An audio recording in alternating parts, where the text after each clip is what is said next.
अगर सुनार हो तो 2 मिनट जरूर सुन लेना। मैं यूट्यूब पर पैसे कमाने नहीं आया हूँ। मैं सुनार जाति की आवाज को एक साथ मिलकर एक आवाज बनाने आया हूँ। मत सोचो हमारे साथ नहीं हुआ। आज इनके साथ हुआ है, कल हमारा नंबर हो सकता है। जागो और एक हो जाओ। जी हाँ, मैं बात कर रहा हूँ स्वर्णकार समाज की और समाज बंधुओं की। आज आवश्यकता है हमें संगठित होने की, आपसी एकता की। एक समय था जब नकदी ले जाने में जानमाल का खतरा रहता था। आने जाने के लिए इतने साधन नहीं थे। उस समय हमारे पूर्वज हुंडियों से व्यापार करते थे और हुंडियां ही ज्यादा चलती थी उस समय। आज के इस दौर की 85% पीढ़ी को तो यही नहीं पता होगा कि हुंडी होती क्या है। खैर, हुंडी के बारे में फिर किसी दिन चर्चा करेंगे। उस जमाने में जब इतने साधन नहीं थे तो उस समय सुनार जाति के लोगों में आपसी प्यार प्रेम बहुत था और व्यापार के लिए या अपनी दुकान का सामान लेने जब सुनार भाई बड़े शहर जाते थे तब रात होने की सूरत में रास्ते में पड़ने वाले गांवों में जहां भी सुनार का घर होता था वहां रुक जाते थे। जिसके घर रुकते थे वो बढ़िया आवभगत करता था, क्योंकि समाज में एकजुटता थी, आपसी प्यार प्रेम था। और फिर रुकने वाला भाई अगले दिन भोर होने पर अपने घर के लिए निकलता था। उस जमाने में किसी के साथ कोई हादसा हो जाता था तो 100 कोस का सुनार इकट्ठा हो जाता था और सबकी एक आवाज एक बात होती थी।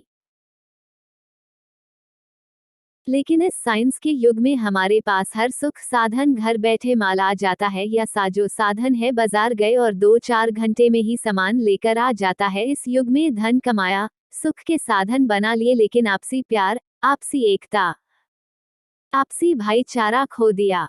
आज एक गांव में या एक मोहल्ले में 5 घर है तो उनकी भी आपस में नहीं बनती है। कंपटीशन के इस दौर में और अधिक कमाने की लालसा में हम एक दूसरे के दुश्मन बन रहे हैं, एक दूसरे के माल में कमियां निकाल कर। आज भाई की भाई से नहीं बनती, बाप की बेटे से नहीं बनती। आपको कोई एकता नहीं है, कोई संगठित नहीं है। आज सबकी अपनी धपली, अपना राग है।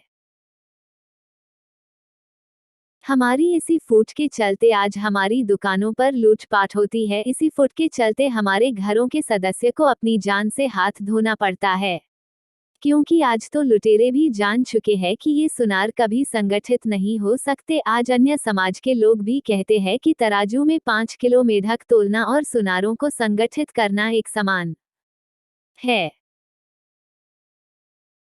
अलीगढ़ में हुआ हादसा एक बहुत बड़ा हादसा है। ललित वर्मा के घर पर लूट होना और लूट के दौरान उनकी पत्नी एवं 6 वर्ष के पुत्र की निर्मम हत्या एक बहुत बड़ा अपराध है। इस दुखद घटना में पूरे देश के सुनारों को एक होना चाहिए, क्योंकि आज ये हादसा ललित भाई के साथ हुआ है, कल ये किसी और के साथ हो सकता है।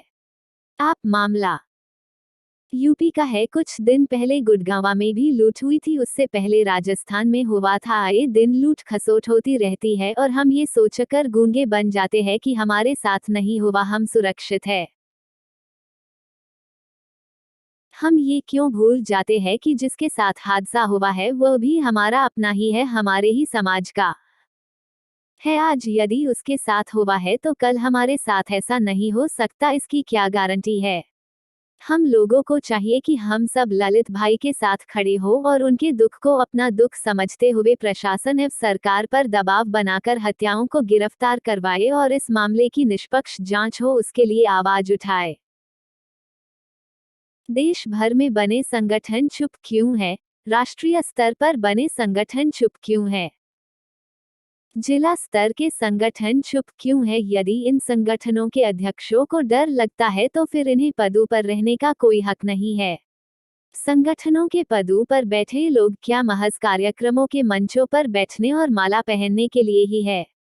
संगठनों के पदों पर बैठे पदाधिकारियों को चाहिए कि इन मामलों का मंथन करे और आगे ऐसा ना हो, इस पर विचार करे।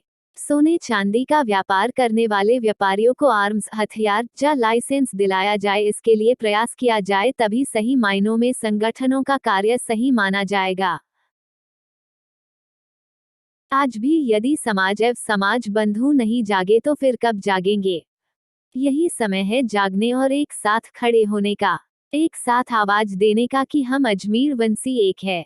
जाग जाओ सुनारों, अभी मौका है, आगे किसी के साथ ऐसा ना हो, उसके लिए अपनी एकता का परिचय दे दो। जय अजमेर, जय स्वर्णकार। रमेश सोनी।